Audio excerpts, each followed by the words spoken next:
उज्जैन पहुंचे CM doctor Mohan Yadav ने शिप्रा के रामघाट पर श्रमदान किया। इस दौरान सीएम ने कहा कि सभी स्थलों को तीर्थ के रूप में बदलेंगे और वहीं सीएम ने उज्जैन में जल गंगा संवर्धन अभियान और मां शिप्रा परिक्रमा यात्रा में शामिल किया। प्रगति की दृष्टि से भी बनाते, जैसे पर्यावरण दिवस 5 जून को है, तो हमने निर्णय किया कि 5 जून से लगा करके पर्यावरण की अगर बात करेंगे तो वो तो गंगा दशमी तक चलना चाहिए। जल की बात करेंगे तो जल के लिए पूरा अभियान। मुझे इस बात की प्रसन्नता है कि लगभग 55 जिलों में सभी तहसील, सभी पंचायत, सभी गांवों के अंदर समान रूप से जल गंगा अभियान के माध्यम से जल रचनाओं को लेकर के जल देवताओं के माध्यम से वरुण देवताओं को हम प्रणाम कर रहे हैं। और ये हमारी संस्कृति की खूबसूरती है, विशेषता है कि हम अपने 5 प्रमुख तत्वों के जिसके भरोसे से हमारा शरीर बनता है। यह पिंडे तत् ब्रह्मांडे, जैसा हमारा पिंड है यही ब्रह्मांड है।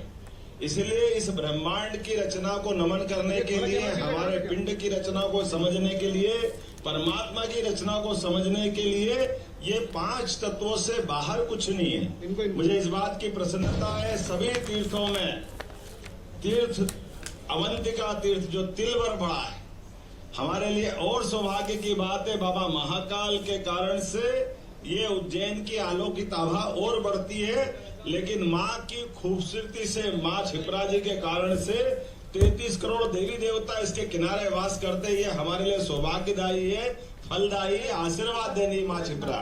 बोले शिप्रे महारानी की। और काल के प्रवाह में कई सारी जलराशियां, कई सारी नदियों के प्रवाह से इसकी गति अत्यंत तीव्र होती थी।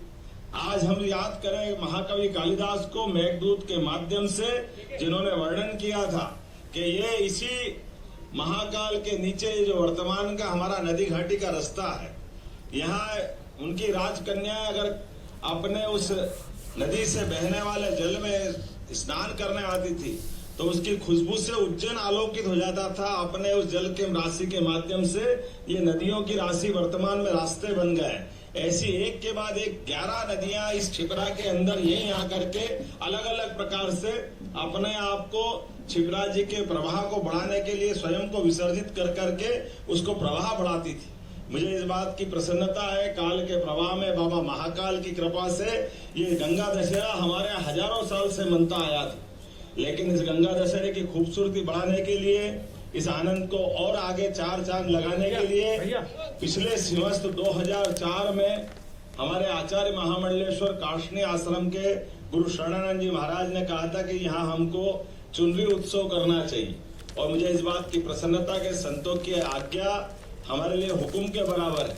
जानापाओ में 7 नदियां निकलती, जहाँ गंभीर है, चंबल है, 7 अलग अलग प्रकार की नदियां एक पहाड़ से निकलना, एक पर्वत से। और उज्जैन का तो विशेष संबंध है जानापाओ का, जहाँ भगवान कृष्ण को हमारे अपने भगवान परशुराम जी ने सुदर्शन चक्र दिया था। इसलिए हमारी सरकार ने तय किया कि ऐसे जो जो स्थान है सबको तीर्थ के रूप में बदलेंगे। वो तीर्थ का आनंद आएगा हर जगह पर। उनका इतिहास भी हम सबके बीच में लाएंगे, उनकी चर्चा भी करेंगे। और कहने वाले कहते हैं कि आप ये सब धर्म की बात क्यों करते हो।